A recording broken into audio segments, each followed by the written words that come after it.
आज हम बात करेंगे हिस्ट्री के बारे में। हमने कई बार सुना होगा कि हमारे हिस्ट्री की बुक्स में या कई न्यूज़ में हम कहीं भी सुनते हैं कि इतने हज़ार साल पहले ऐसा हुआ, इतने लाख साल पहले ऐसा हुआ।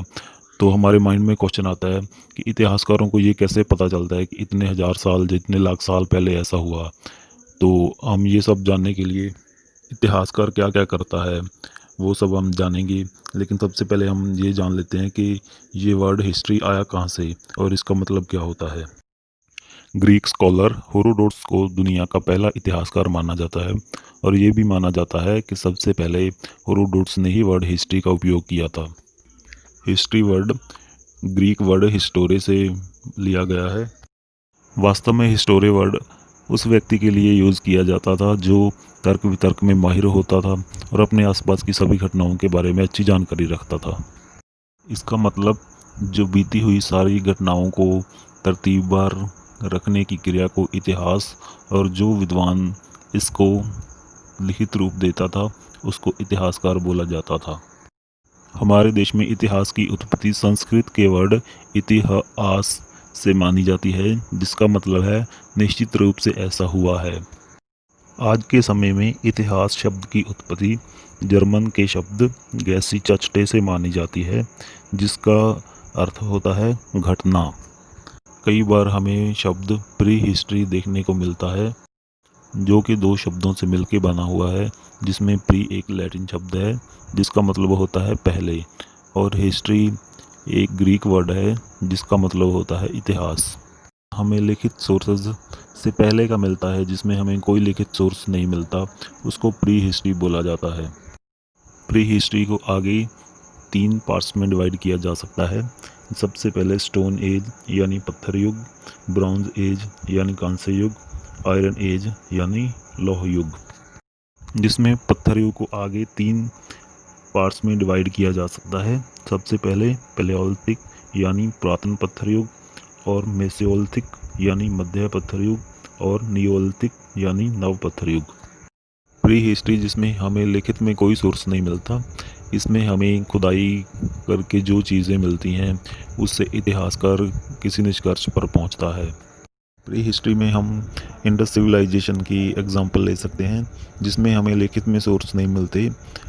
जो लिखित में सोर्स मिले हैं उनको आज तक स्टडी नहीं किया जा सका है, तो इसको प्री हिस्ट्री की कैटेगरी में डाला जाता है। किसी भी जगह के इतिहास के बारे में जानने के लिए सबसे ज़रूरी होता है सोर्सेज, कि उस जगह में हमें क्या क्या सोर्सेज मिले हैं।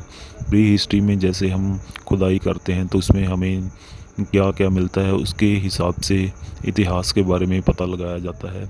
जैसे इंडस सिविलाइजेशन के बारे में हमें मोहनजोदाड़ो और हड़प्पा की खुदाइयों से बहुत कुछ मिला था, जैसे सिक्के, मूर्तियाँ, बिल्डिंग, जिससे इंडस सिविलाइजेशन के बारे में पता चला। कोई भी इतिहासकार जब किसी जगह के इतिहास के बारे में लिखना शुरू करता है तो वहाँ के ऐतिहासिक तथ्यों का प्रयोग करता है, जिनको सोर्सेज कहा जाता है, जो उसको लिखित में खुदाइयों से, किसी शिलालेख से, सिक्कों से आदि से मिलता है। ऐतिहासिक तथ्यों को या सोर्सेज को 2 कैटेगरी में डिवाइड किया जा सकता है, प्राइमरी और सेकेंडरी।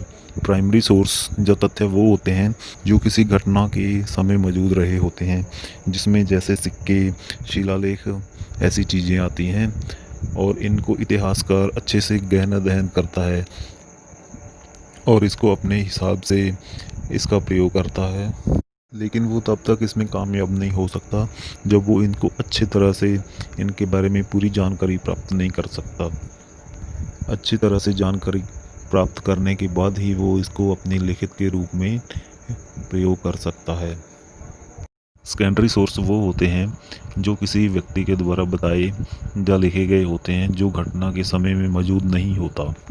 किसी भी इतिहासकार के द्वारा लिखी गई कोई भी घटना एक सेकेंडरी सोर्स का अच्छा उदाहरण है, क्योंकि इतिहासकार खुद वहाँ पे मौजूद नहीं होता।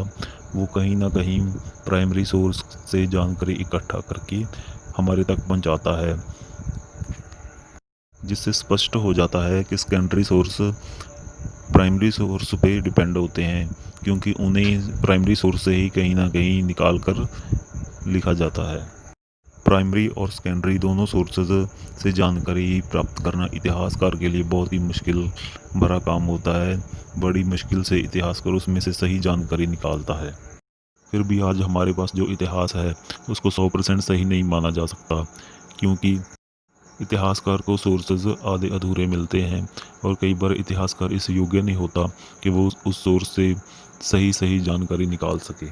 जिसमें जो लिखित सोर्स हमें मिलते हैं वो भी सही नहीं माने जा सकते, क्योंकि जब राजा महाराजा अपने लिए इतिहास लिखवाते थे तो वो जिन लोगों को इतिहास लिखने के लिए कहते थे तो वो उसमें राजा की बहुत ज़्यादा तारीफ़ कर देते थे राजा के बारे में, और या उनके राज्य में कुछ भी बुरा हो तो वो इतिहास से गायब कर देते थे और सिर्फ राजा के लिए अच्छी अच्छी बातों का वर्णन इतिहास में करते थे, जिससे इतिहास में हमें पूरी सही जानकारी नहीं मिलती।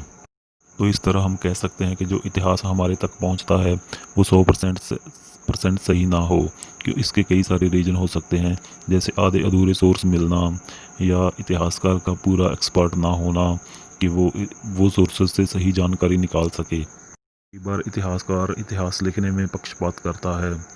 इसके कई सारे रीज़न हो सकते हैं, जैसे कोई अंग्रेज़ अगर भारत के बारे में इतिहास लिखेगा तो वो अगर भारत को दिल से अच्छा मानता है तो इसके बारे में अच्छी बातें लिखेगा और जो इसकी बुरी बातें उसको अनदेखा कर देगा।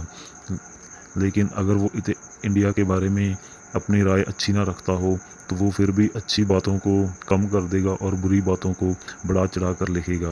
इससे वो अपना संतुष्टि तो कर लेगा, लेकिन वो इतिहास के लिए बहुत बड़ी अन्याय कर देगा। ऐसे ही कोई इंडिया के लिए हमेशा अच्छा ही लिखना चाहेगा तो इंडिया के इतिहासकार इंडिया की कुछ गलत बातों को हो सकता है कि कम कर दें और अच्छी बातों को बढ़ा चढ़ा कर लिख दें। तो पक्षपात करना इतिहासकार का कई बार मजबूरी हो जाती है और कई बार उसे खुद पता नहीं चलता कि वो पक्षपात कर रहा है। तो इसलिए हमें इतिहास पूरा 100% सही नहीं मिलता। तो आगे से आप कोई भी इतिहास की किताब पढ़ें तो ये ज़रूर देखें कि इतिहासकार ने किस किस सोर्स से जानकारी इकट्ठा की है। आमतौर पर जो इतिहास की किताबें होती हैं उसके पीछे में सारे सोर्स की जानकारी दी होती है। कई किताबों में कंटेंट के बीच में ही सारे सोर्स दिए होते हैं कि ये जानकारी इतिहासकार ने किस सोर्स से ली हुई है। तो आगे से जब आप कोई इतिहास की किताब पढ़ें तो उसमें ज़रूर देखें कि इतिहासकार ने ये रेफरेंस कहाँ से ली हुई है। तो अगर किसी किताब में ये रेफरेंस नहीं दी हुई तो हो सकता है कि आप इतिहास की सही किताब नहीं पढ़ रहे।